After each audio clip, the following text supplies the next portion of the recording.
Hi, Sean. I talked to you yesterday. Good. You are fantastic. Thank you. Yes. A great host. Show is great.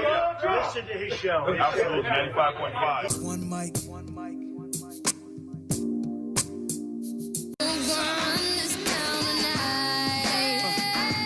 Ladies and gentlemen, it's a Wednesday night. We have a hot one for you tonight. Breaking news coming up in the next segment. Announcement by Republican congressman, and their news. That's coming up in the next segment. We've got Rick Jackson news, running for governor, jumped in a race on Tuesday. We're going to talk about Carolyn Bordeaux, joins us at 8. So it's a hot show for you all night long. So sit tight. We're here till 9, full 2 hours of a show. But I want to start here tonight. When people were announcing that they were going to run, when Marjorie Taylor Greene announced she was going to resign or retire from Congress, and there was a mad rush of candidates to run for her seat. There are a lot of names that were in there. Many of the people I knew, because a lot of them were already in politics. Colton Moore, Brian Stover, some others. But there was one person at the time when he announced, I found his campaign to be intriguing to me. And I said it on the air the day he announced that he was running. I said, that's going to be an intriguing campaign to pay attention to.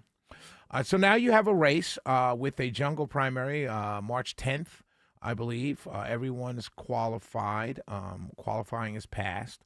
And about 22 people in total have qualified for this special election on March 10th. I believe that's the date for the election, special election. 17 Republicans, couple Democrats, and some Libertarians. 22 people in all will be on the ballot for the 14th Congressional District. This is for the special election, right, to finish out her seat. And then many people will run again for the seat, which that election day will be in May, right? And so, but there was one candidate that I was totally intrigued by.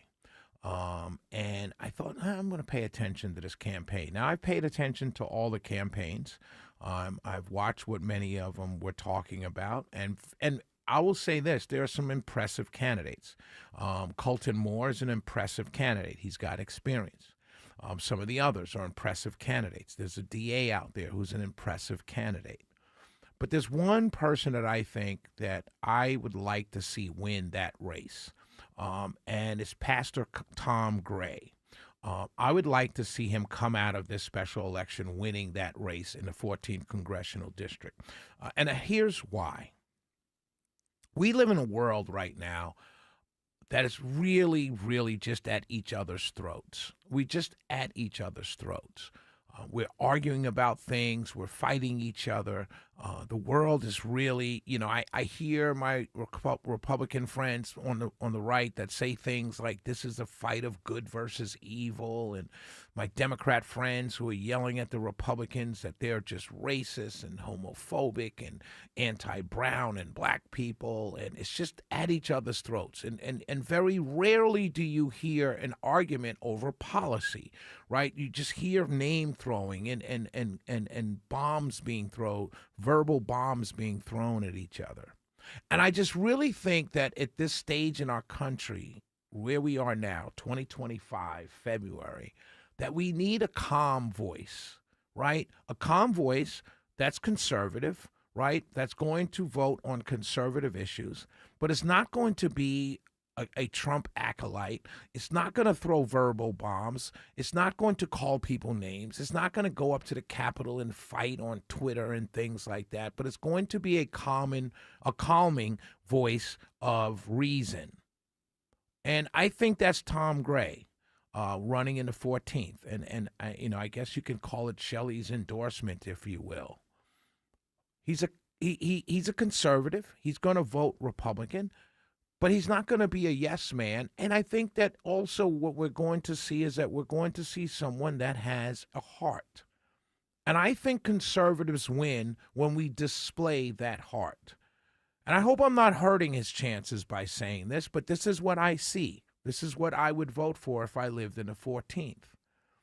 I don't want more fighting. I don't want people going up there and just lashing out at the other side. I want someone to go up there as part of the Georgia delegation in Congress and work with the other side, excuse me, work with the other side when appropriate. I don't see that as working with the enemy, working with Satan. I don't view it that way. I believe our system was designed for people to work together to get things done for the communities that they represent. And 2026 may look a little different. I've got breaking news coming up in the next segment about a congressman here in Georgia that's not running for re-election, and maybe why he's not running again.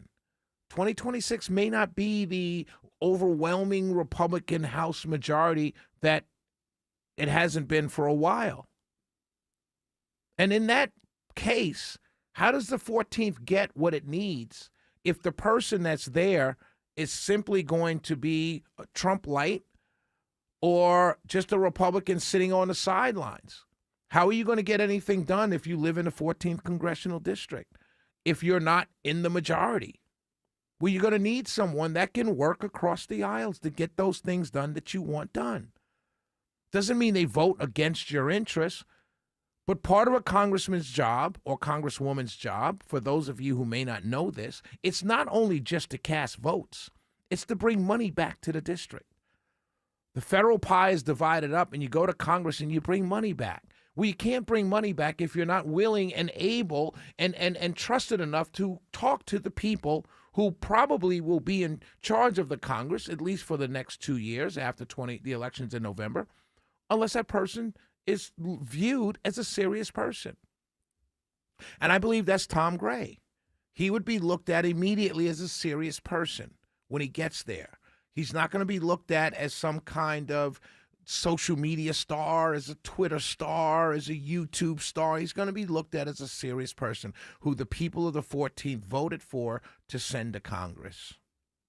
I would hope if you live in the 14th district, you don't have to listen to me. You don't have to vote the way I'm telling you to vote, but at least look at the candidacy of Pastor Tom Gray and make a decision on your own. If I lived in a 14th district, congressional district, I would be pulling the lever for him in the special election, and I'd probably pull it again in the primary, which is really the general for a district like that.